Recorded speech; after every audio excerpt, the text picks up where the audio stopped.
Story 1. Trail of Cadavers. It's true. There's a well-known saying about us park rangers. You get paid in sunrises and sunsets. You don't do this job for the pay. And sometimes, you have to wonder why we work so hard to get these federal jobs. You must know, the people who are naturally inclined to take these kinds of jobs enjoy nature, enjoy complete and utter solitude. It's the most unlikely group of people you'd ever expect to want to work with. And it's probably no secret, you have to give up a lot. It's very difficult for any family or for you to meet somebody. You'll work for years and years until you finally can get a permanent spot, only to realize you're kicked out. But if you're a nature freak like I am, there are so many pros to this position, although just about any job you take has its cons, this one included. I'll let you in on a little story that happened to me a few years back when I was still doing my rounds as a ranger. We had gotten complaints from a campsite at the farther end of the park. I checked this family in myself only a couple days prior. Not the kind that would have a bad attitude. The kind that would be polite and not complain about small, inefficient things. I made my way over there and got a chance to talk to the father. He was complaining that there was this horrendous smell, what he think was possibly a dead deer nearby. He told me he hadn't smelt it the day prior.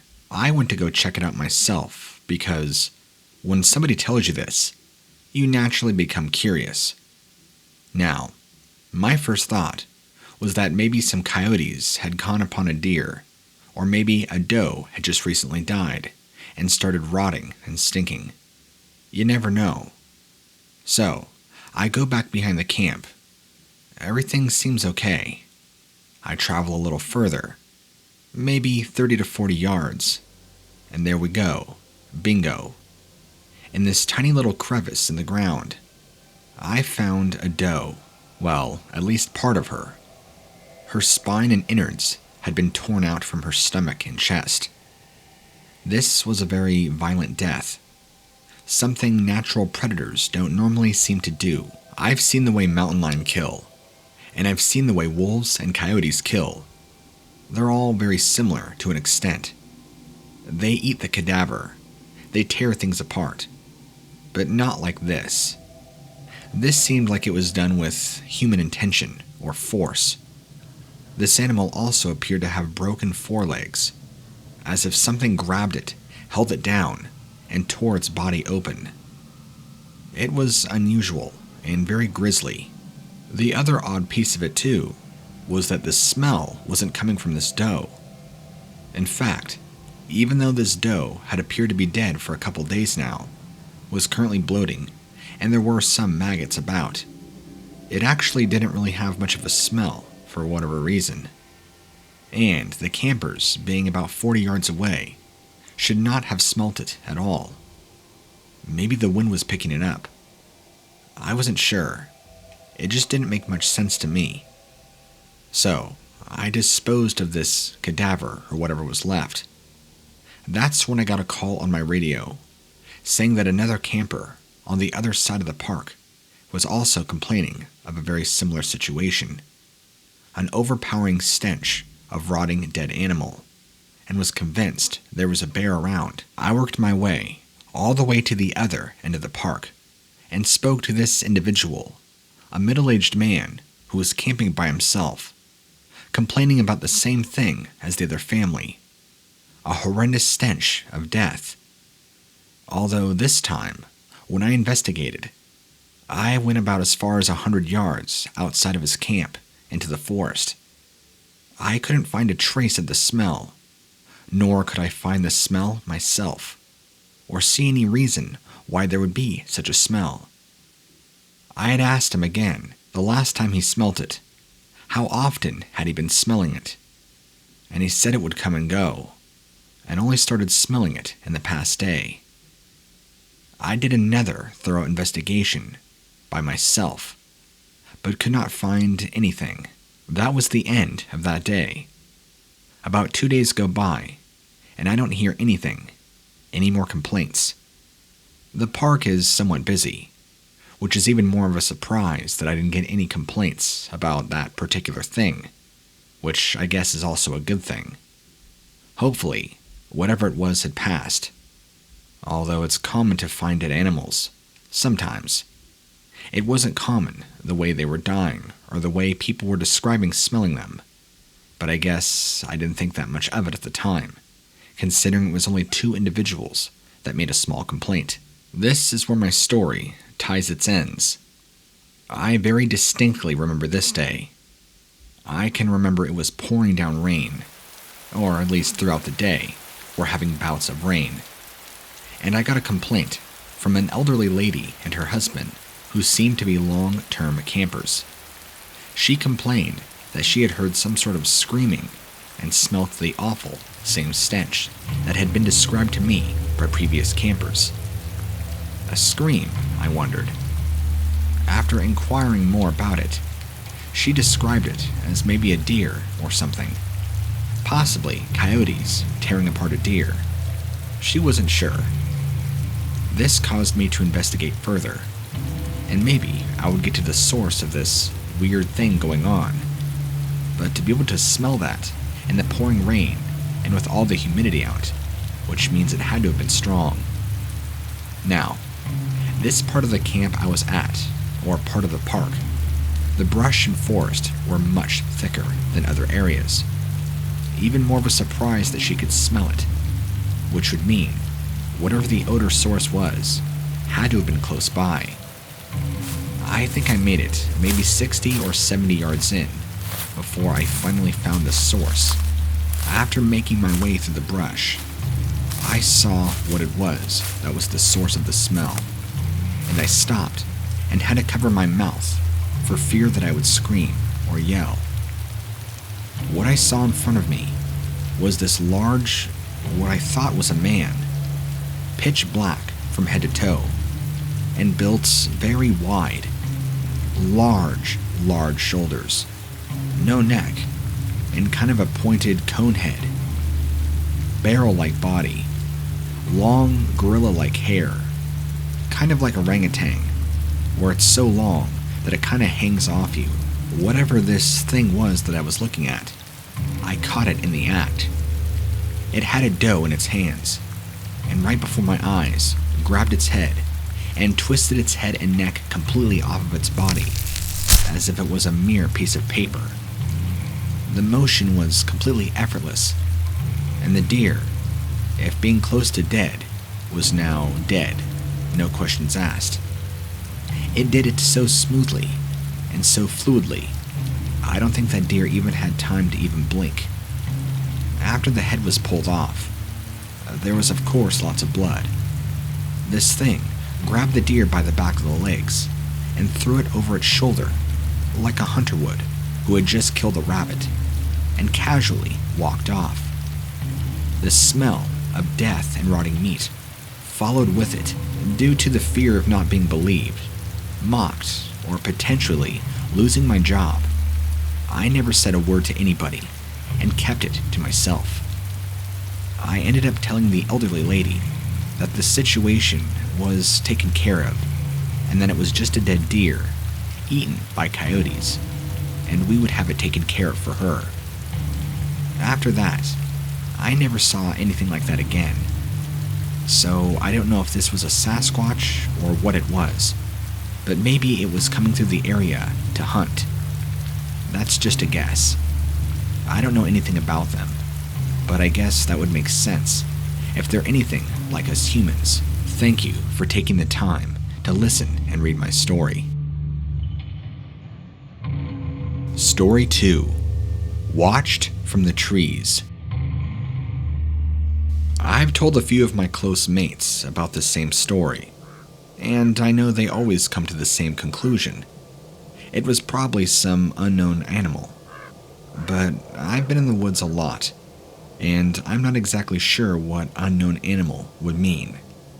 But I guess that's really the only way to describe what I heard that day, because I certainly never saw what it was, but it made itself audibly known. This was somewhere between 2007 and 2008. I was working as a forest ranger at the time, doing service work on a closed-down trail, currently for maintenance. This would have been in the spring, and we were busy prepping it to open it back up to the public. There had been a landslide on several parts of the trail due to having such an incredibly wet fall and winter. You can't just allow the public to walk on these, We have to make sure that things are deemed safe. It was roughly 2:30, maybe 3 p.m. in the afternoon. An overcast day. Not cold, but not warm by any means. Roughly around the end of March, and I don't know exactly at what point I picked up on it, but everything around me fell silent. Just the wind. There was an uneasiness about this silence. I know it's entirely possible for the forest to go quiet, but usually there's a reason for it. Sometimes it means there's a large predator in the area. Other times it could just be because animals aren't out. But there was just something about this. Like it wasn't that I just suddenly noticed it. My inner being felt it, if that makes sense to you. And it gave me this incredible uneasiness and made me pick up my pace even faster to get to my destination quicker. I wasn't exactly feeling great about the current circumstances. Although during this, I wasn't thinking anything about monsters in the woods or anything like that. I just did not want to be caught off guard, even if there was a predator, like a mountain lion or something like that. And I'll never forget this part. I got to a curve in the trail when I stopped dead in my tracks. Off to my right, where there's a thicker area of brush and trees, and to my left is a sharp rock wall. I heard a low growling noise. It was a kind of growling, like if you continue to come forward, you're going to get attacked, or eaten, or worse. It made me stop, and I looked around, searching for a source of this noise, but I couldn't see anything. The foliage was just starting to grow back, but still very bare and minimal, considering spring had just barely started, and it wasn't at all like May or June, where everything is full and lush with leaves and brush. The noise was sounding like it was up in the trees, and not at ground level. But I figured that was impossible, because I was looking in the direction that I could have sworn I heard the growling coming from, and there was nothing. But it sounded as if it was coming from an animal merely 20 to 30 feet away from me, right off to my 3 o'clock. There was no way to describe it. And then it got deeper and louder and began to get closer to me, with still nothing to see. This made me incredibly fearful. There was no reason why I should not be able to see whatever it was growling at me. There was nothing terribly obstructing my field of vision or view. There was also really no object or tree that an animal of this capacity that can make this deep of growling could hide behind, at least without getting noticed. No, it was not a bear. There would have been nowhere for a bear to hide and continue to make that noise. Then, I heard a very similar growling noise from off to my left, behind me, to my 7 o'clock, where there was more brush and trees. I quickly turned around, and again, didn't see anything. Now, I had to keep watch of my left and my right, and I felt like I was in a pretty sticky situation. So I quickly put my back against the sharp rock ledge, and slowly walked my way across the path, away from these sounds. This growling noise which continued and continued, but never seemed to move, other than come closer to the spot that I was at on the trail. Maybe I was hallucinating. Maybe I was going crazy. But the farther I got away from that spot, it seems like the sounds of the forest began to come back. Even though very minimal, there were still sounds present. And now that I was far enough away, I was beginning to hear them again. I ended up talking to my supervisor and told him that weird stuff is going on the trail, and I would appreciate it if I could walk a different way back and have some help. I should mention this before I forget to, but at that time, my supervisor and the small team of other rangers that I worked with, we all knew that weird stuff went on.